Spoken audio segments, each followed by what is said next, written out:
Hello, everyone, and welcome back to part 4 of the Watts family murders. Today, I am going to try to put a lot of information into this part 4. I thought I was distributing the information in the different parts of this series well enough. I don't think I did, so this might be a longer video. And tomorrow, as I mentioned before, we're gonna do all the new developments or new things that Chris Watts confessed recently, about a week ago, the month of March 2019. And we're gonna discuss a little bit about the family, their segment or the show in Dr. Phil's, and what they said there, how they're feeling, and overall I think it would be a good idea to kind of close this series with a theory, right? There are a lot of them, and I hope you join me tomorrow for that. Now, in the last part 3, by the way, if you want to listen to this series since the beginning, I will have a playlist in the description box down below. Now, we left off with the lie detector, and I mentioned that they asked him 3 questions. Did you physically cause Shanann's disappearance? Number 2, are you lying about the last time you saw Shanann? And number 3, do you know where Shanann is now? As I mentioned before, he answered no to all of the questions, but the test confirmed deception, so basically he lied. The police told him, this is the time to come clean and be honest with us. And he, after some time, he said that yes, he did lie, but not about his wife and kids' whereabouts. But he lied about having a good relationship with Shanann, or the cheating part of it. He already mentioned that they were having problems, marital problems, but he swore that he was not cheating. He also mentioned that he had somebody else, that he never felt this way before about her, and he didn't want to give her name. He also said that the relationship with Shanann wasn't as it seemed, and he walked on eggshells around her. She had a temper, and he couldn't be himself around her. He needed to try to be the person that Shanann wanted him to be. Now, the police at this point, they already know that there is another girl involved, and as a matter of fact, at the time that Chris was saying this to the police, they were at the scene where the bodies were found. They already knew about Nicole already, as I mentioned in the last part 3. Nicole already went to the police and gave her little statement. But Chris continued to say that he hurted Shanann emotionally and not physically. So now the investigators had to find a new strategy. So one of them decides to tell him about a case that he or she was working on. I don't know if it was a female or a male officer, where the mother smothered her kids to death because she was afraid that when she divorced her husband, he was going to take the kids away, and she didn't want that. So that was the strategy that they used at the time to see if they could get something else out of Chris and trying to find, and it makes sense. They were trying to find somebody else responsible, and that way it would give him an option to start confessing, and that way up until this point he hasn't confessed anything as far as the murders, that they know they already found the bodies at this point, but he didn't. So this was the strategy, and I think that it was very publicized. It was very, after the trial and everything, this was one of the key things that helped Chris open up and maybe kind of involve Shanann in this whole thing. Now, Chris said to the investigators that he was going to talk about what happened, and he was going to be honest with them after they mentioned this case of the mother smothering the kids for the custody problem that she had with her husband. This was all made up. But Chris said, well, before I confess, or before I talk to you guys about what really happened, let me talk to my dad. The dad was outside, and it just took a few minutes to get him in. And the investigators they told Chris that he was being recorded and they were going to listen to this conversation. He didn't seem to mind. When his dad got in, Chris told him that he didn't want to protect Shanann anymore. He told his dad that they had an emotional conversation that day. He went downstairs after that conversation, and when he came back up to get something before going to work, he saw Shanann trying to, or actually strangling Cece. He claimed that Bella was already blue at this point, and when he saw that, he was so mad. By the way, he didn't, according to this first confession, he didn't walk in the room as Shanann was doing this. He saw this through a baby monitor. He told his dad that after seeing that, he went to Cece's room and did the same thing to her. The same thing as what Shanann was doing to their daughter, Cece. He then said that he put her body on the bed and covered it up because he felt horrible. He told his dad that he could tell that they were dead because they were blue, and he decided not to call 911 or try to revive them with CPR. So he, instead of trying to fight for his daughter's life, he then put the bodies behind the driver's seat and disposed of all the bodies. Now, at the same time, Chris was saying that he felt responsible for what Shanann did. He knew that Shanann lost it because of the divorce talk that he started that day.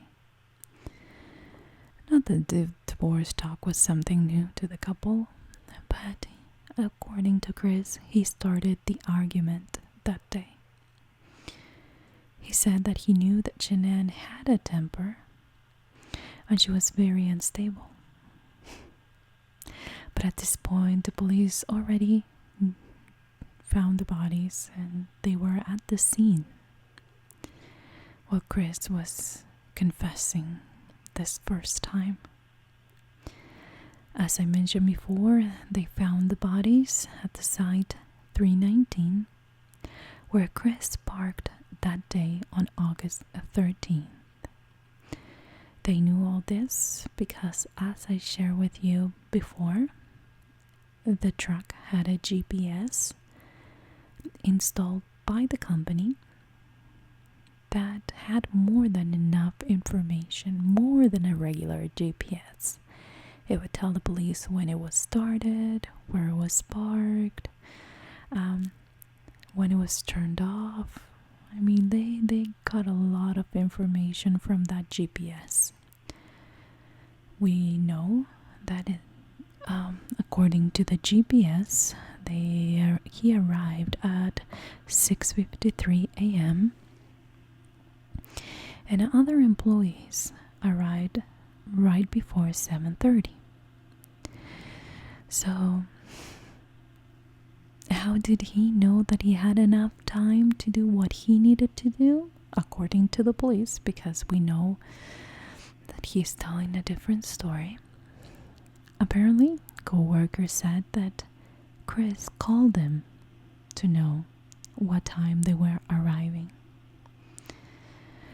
Overall, he had only 30 minutes to hide the bodies, and he didn't do a very good job. I mean, this was very sloppy, and it was, it didn't seem like a very thought out kind of plan. Now, the oil tanks by the parking spot where Chris parked that day contain crude oil tanks. And crude oil, as I'm sure all of you know, it's a toxic chemical. And Chris knew exactly how it worked. So both of these tanks were by each other. And the only way to put anything inside these tanks was to climb a side ladder to get to the hatch. And the opening in the hatch was only 8 inches. So, apparently he threw Cece into one of the hatches. He opened the hatch and he threw her body there. But later on, in one of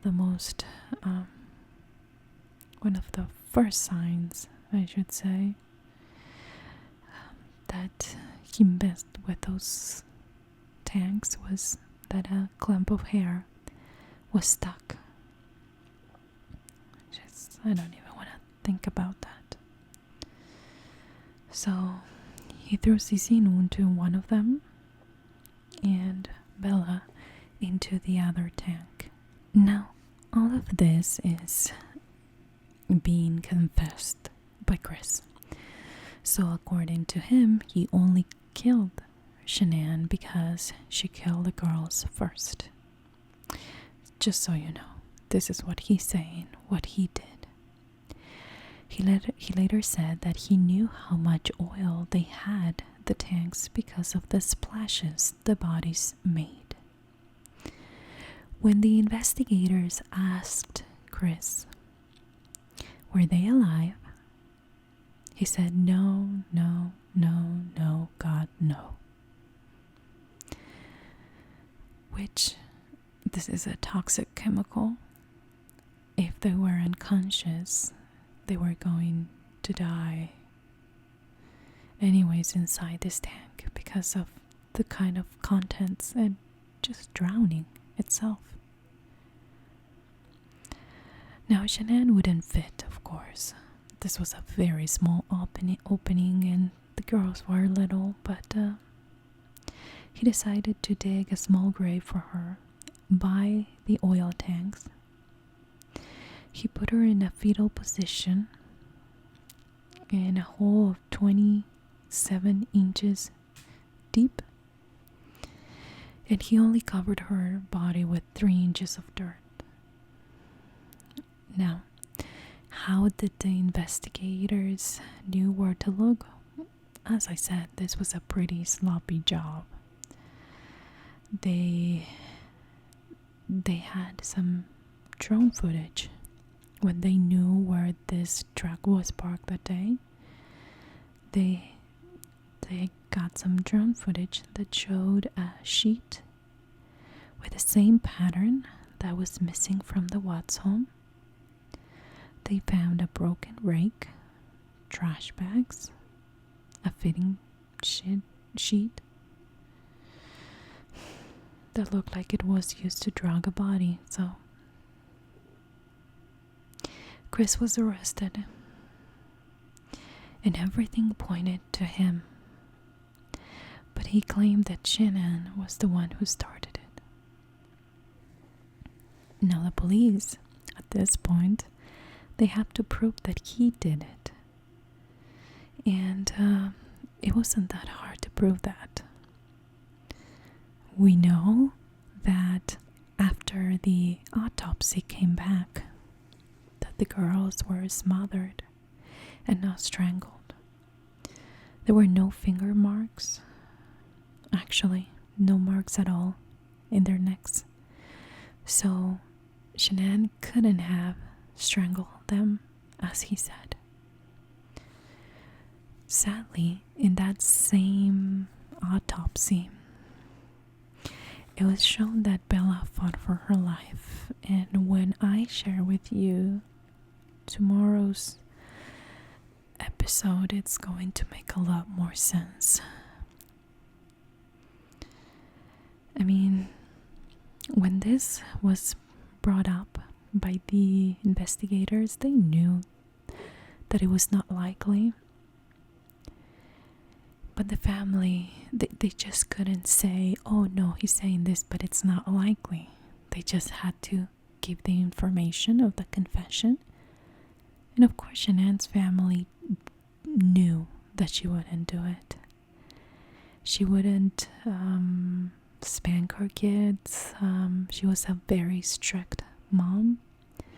She had routines. She was a little bit OCD. She had a temper. But she wouldn't lay a finger on the girls. Now, at the end, he ended up pleading guilty to the 3 murders and to unlawful termination of a pregnancy.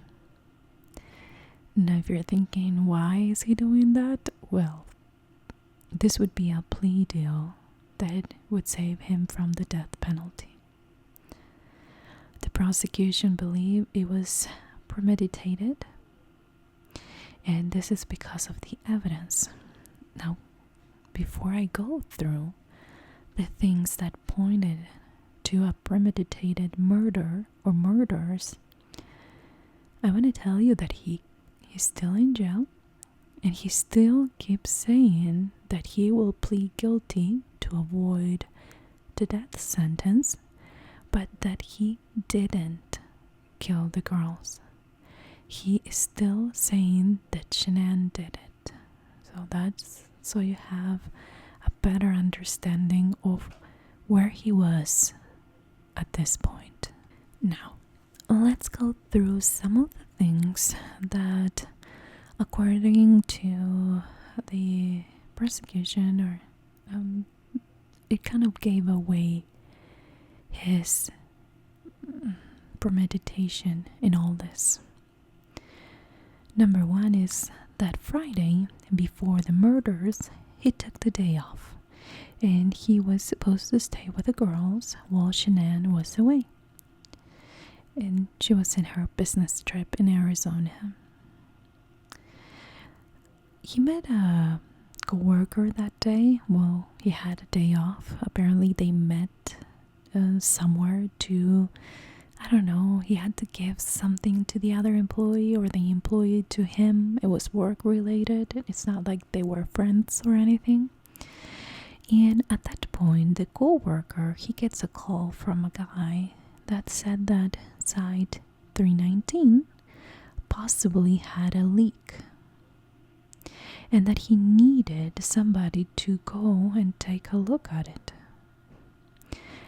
And they went back and forth, but they agreed that somebody was going to do that on Monday. Remember, this was Friday. Chris overheard this conversation, and he offered to go himself on Monday. He knew that he was going to be alone because it was a small job that he could handle, and he even asked his coworker if anybody else would go there. The coworker, he even mentioned to the police that it was not likely for Chris to text or call during the weekend. But that weekend, Chris did, and confirmed that he was going to go himself alone to Site 319. Now, over the weekend, he even told his mistress, Nicole, and co-worker, because again she worked at the main office, that he wasn't going to go into the office on Monday because he had to go to this remote site and work on that possible leak.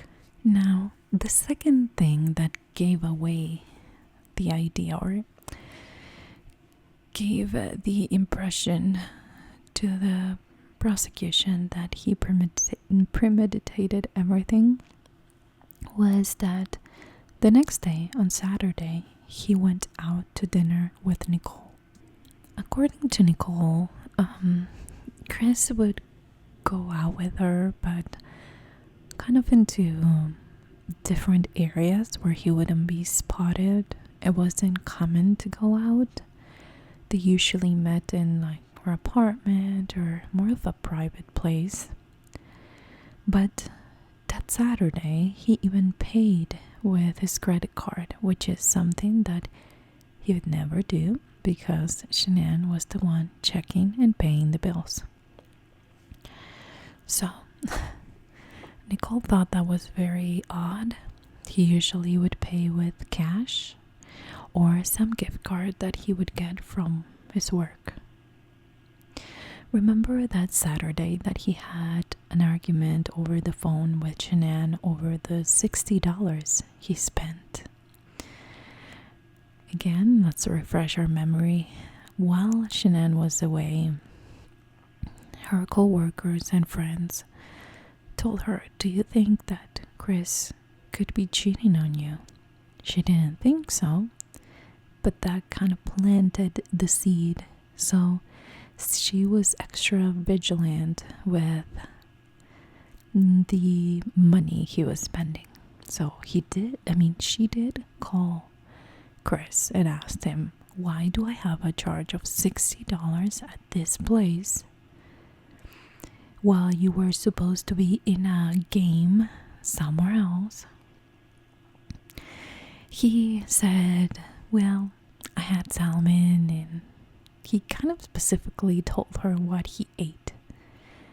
Shanann didn't believe him, so looked up the menu at that place and realized that, again, it should have costed $20 and not $60.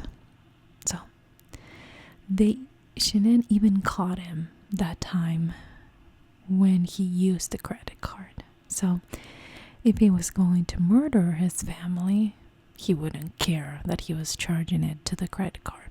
That's what they had as a second thing as far as premeditated murder. Number 3. There was a weird picture that he sent to Shanann while she was away. Well, this picture, it's a very tall human-like doll that it was sitting, I don't know, somewhere in the living room, and it had a sheet covering her. He sent this picture to Shanann and said that the girls playing did it. Shanann replied I don't know what to think about this. And she even posted this on Facebook. Some people believe that that was some kind of a warning. I'm going to stop for a few seconds and say what I think about this. I believe that we have a very strong and powerful subconscious. So maybe he wasn't planning on doing that. But, you know what I mean? He wasn't planning on doing it. But something hidden in him subconsciously, maybe he did. So it's kind of a stretch to say that this was a warning. But that kind of shows you what's in his subconscious self at the time. Number 4, according to the prosecution, he did not kill in a rage. He claimed that, but after they confirmed that the girls were smothered, the experts testified that it takes between 3 to 6 minutes to kill somebody that way. So he wasn't rushing. He had time. Shanann had no bruises other than the ones in her neck by being strangled to death. So he had a total of about between 6 and 12 minutes to change his mind while he was smothering the girls, and he chose not to. Now, tomorrow I will explain why he didn't stop, according to Chris. Okay, because he gives an explanation in his latest confession. But some people, I'm not going to get into that because it's really controversial, but his friends truly believe that it was in rage that he killed them. His friends said in court, they testified that he was a very smart guy and that they truly believed that if he wanted to get away with it, he would have. Now, in that first trial and everything pointed to the idea that Chris wanted to go dispose of the bodies and then come back home and set things up as if somebody took them or if Shanann left him. He didn't count on Shanann's friend, Nicole, which is not the same one. It's not the mistress. This is Shanann's friend who gave her a ride back home at the time that she came back from Arizona. And he didn't count on the idea that she'd be so worried and ended up calling the police on him that day.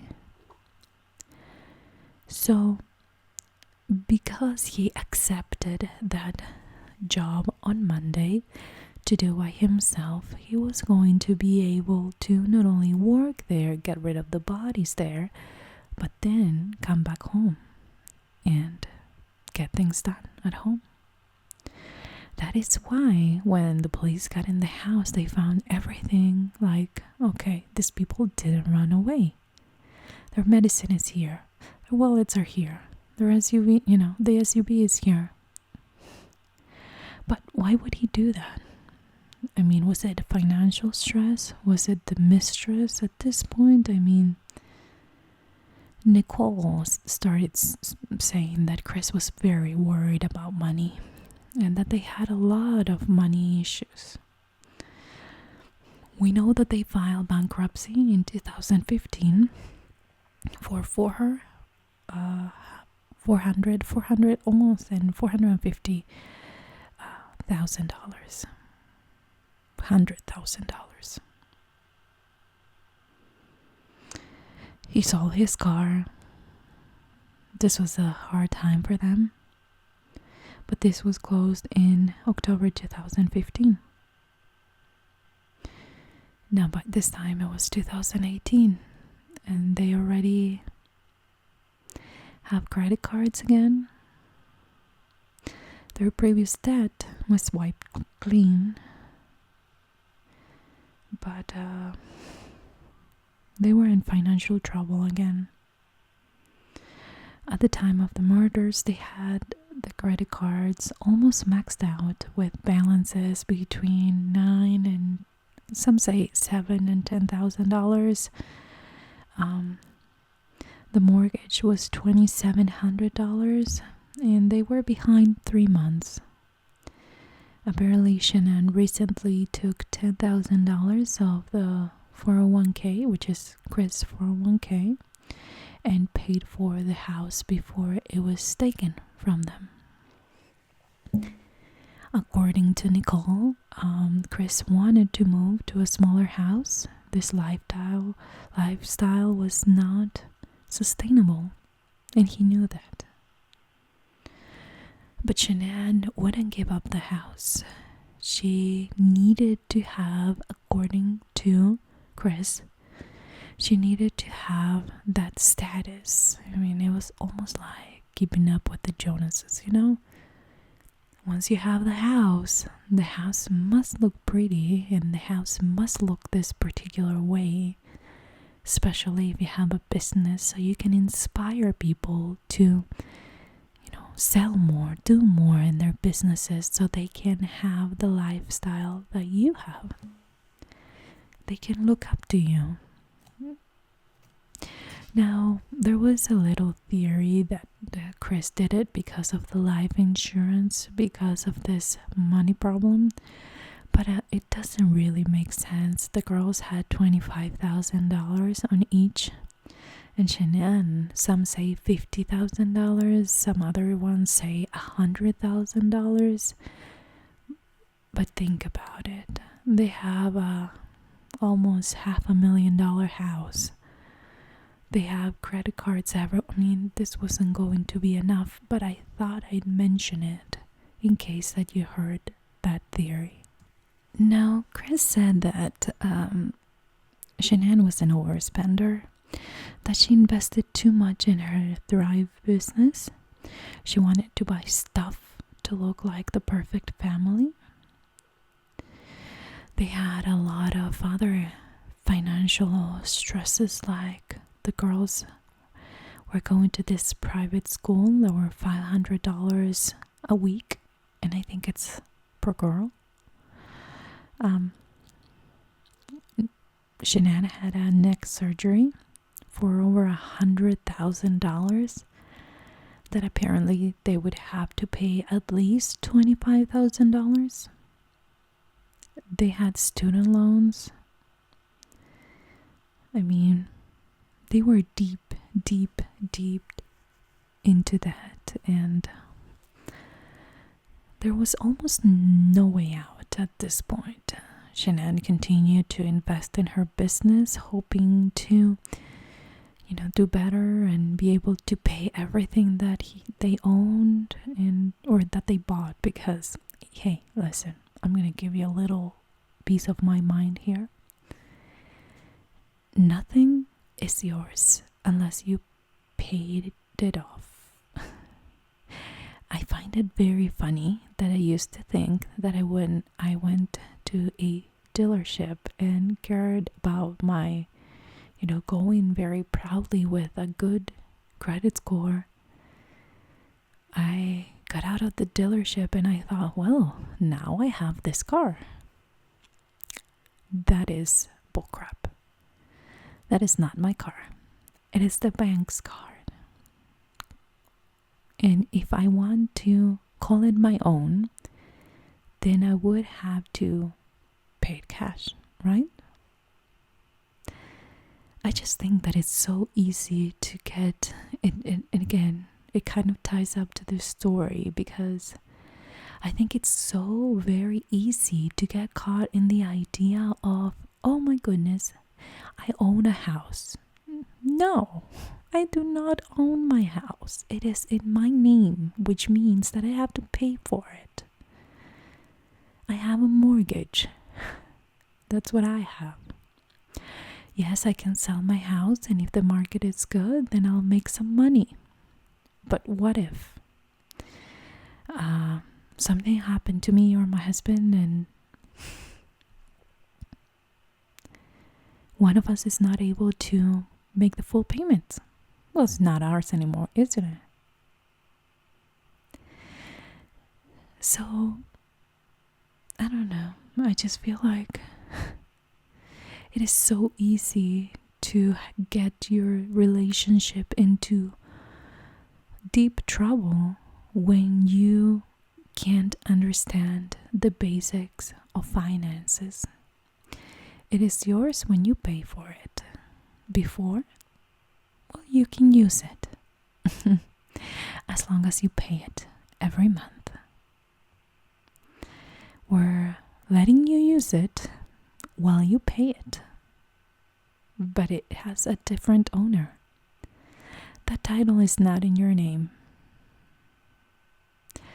So, getting out of debt for this family was going to take a lot more than some life insurance. And it was heading to the part where maybe another bankruptcy would have been needed to wipe it clean again, which is something that really I'm not gonna get into it. I think a bankruptcy once, okay, you messed up. You learn your lesson and you move on. I have never filed for bankruptcy. I'm just saying. I'm not excusing myself or anything like that, but if you have to file bankruptcy twice, there must be something you're not 100% getting. And this is with no means to offend anybody, nor the Watts or you guys if you have to do it twice. I know there are some special circumstances where there's a death in the family. There's somebody that had to go in disability. I totally get it. But if you're a healthy adult with the means to work, with the means to, then we must learn to live below our means and not above. Within, maybe. But I feel like, yes, Chris did have Nicole. Yes, their relationship wasn't the best. They were not getting along. They were different people. Shanann a little bit more strict and very fierce and very hardworking and overall an overachiever. But what happens when things don't go your way? And Chris was on the other side, trying to downsize to find a way to get out of trouble. So I don't think it was money the problem. I think the money was part of the problem. At first, they all attributed to the fact that they were almost to the point that they needed to do something about the debt that they inquired since the bankrupt. And I don't know. I feel like there are so many things that connect and tie to each other that created this huge problem. Now there's this thing that it's going around that puts Chris into the family annihilators. They usually kill their family and then they kill themselves. So he doesn't fit it 100%. But you see those things. The struggles that he went through and that Shanann had to go through because of their decisions. Chris' decisions to cheat. And maybe wrong financial decisions to keeping up with the Jonases. Now, Nicole, which is Chris's mistress, was a big part of this investigation, but there is something that it's been said that she was they're probably going to change her name, and she's not going to go into witness protection, but something similar, because of some dumb things she did, and that could make her be a part of this, would put her in the middle. Some people believe, some other people believe that she just wasn't that smart, and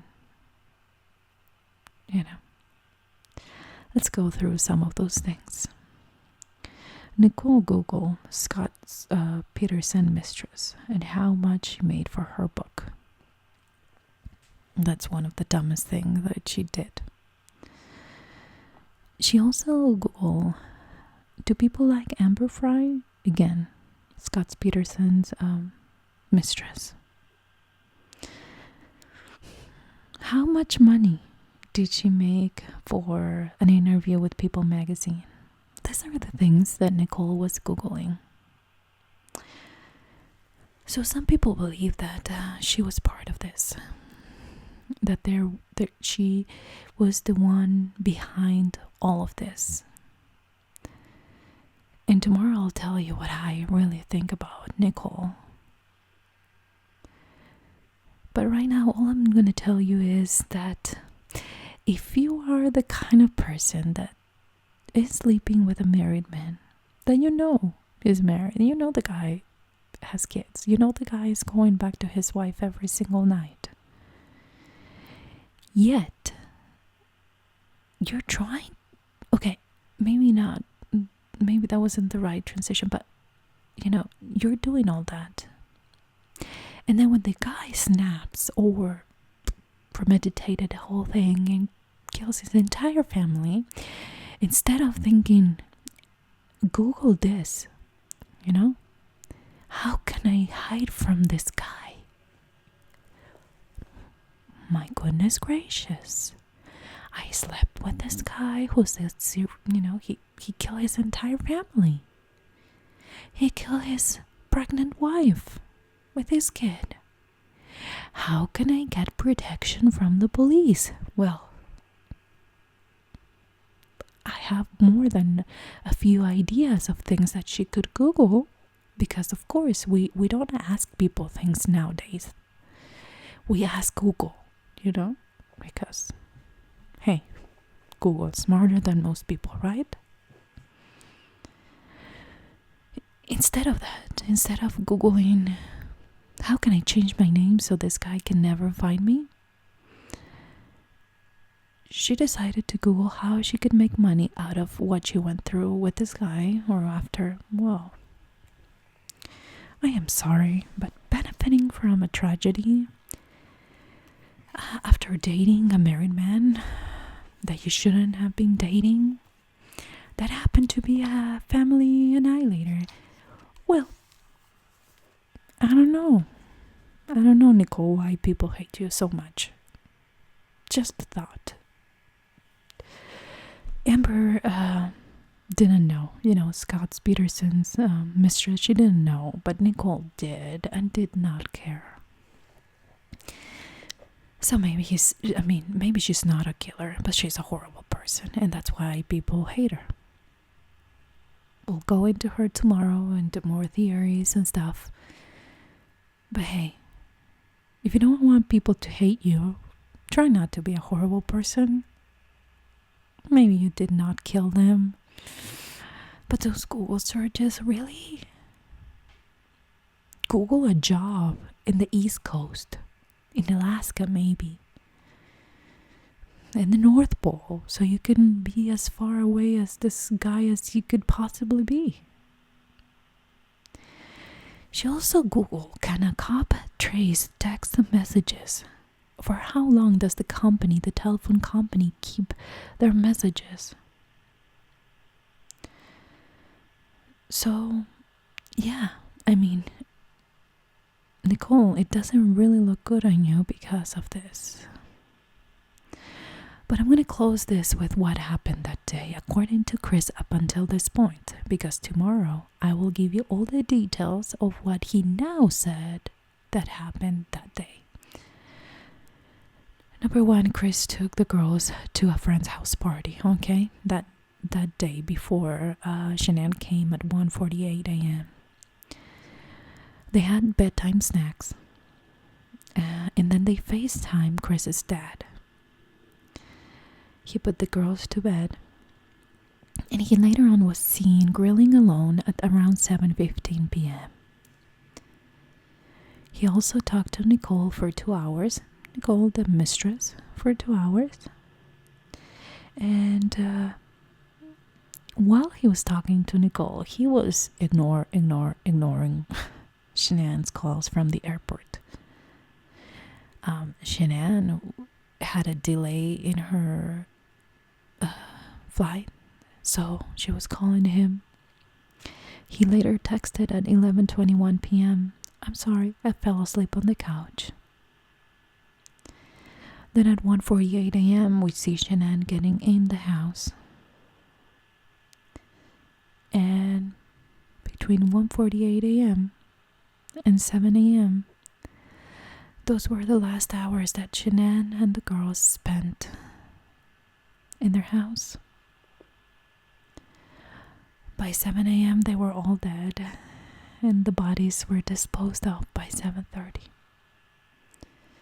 Now, just so you know, he had to say, this is something that I watched in one of the videos, because you can watch the whole court thing. It was all released to the public. He had to say 9 times guilty in front of everyone. The judge called this an inhumane and vicious crime, and he sentenced him to 5 terms of life without parole.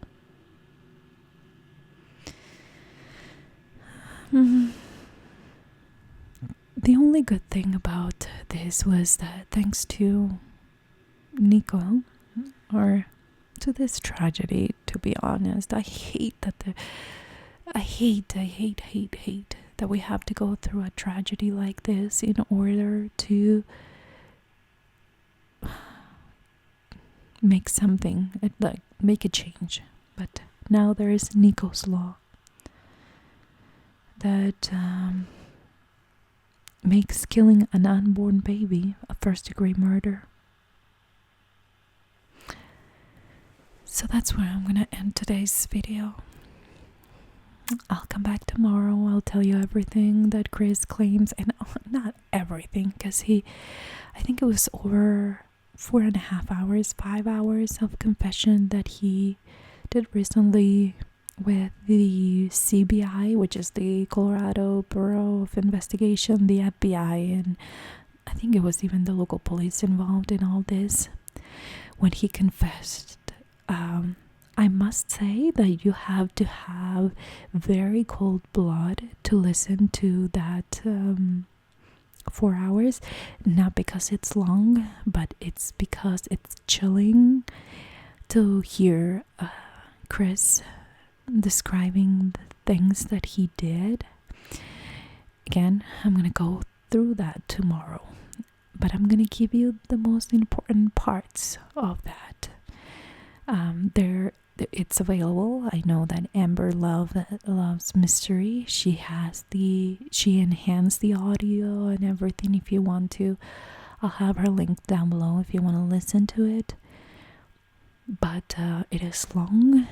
It is dragged. The FBI and the CBI officers seem like they're drinking a beer and they're having a little party in a bar, like casual friends. I totally get it. They must act that way in order to try to get the truth out of Chris. I totally get it. It's a strategy. It's something that they have to do. And I'm sure that both of those people had to go out and take a shower and bleach their bodies and clothes and mouth and everything because of how disgusting they probably felt after talking to this guy that did what he did.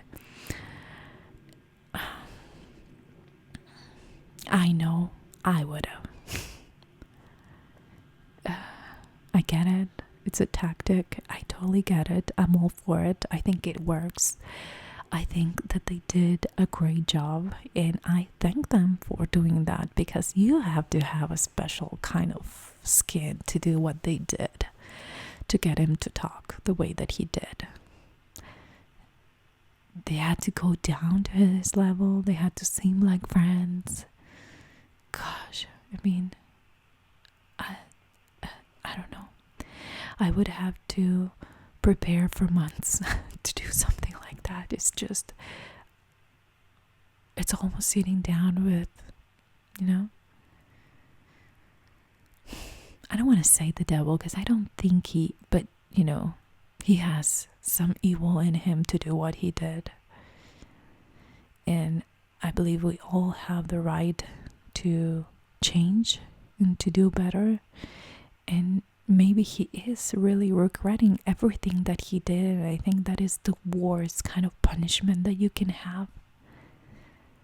But it was chilling listening to this. So again, I'll have that from Amber's channel down below if you want to listen to it. She enhanced it and she did such a great job. So you should check it out if you're interested in 4 hours. But I am telling you, you will throw up a little bit in your mouth every time you listen to this guy. You're gonna want to punch something. So if you have a pillow around you, just grab it. I am not a violent person, but I know I did. Come back tomorrow. We'll finish this series. Thank you so much for being here, for keeping up with the series for the week. And I will see you back here tomorrow. Bye, guys.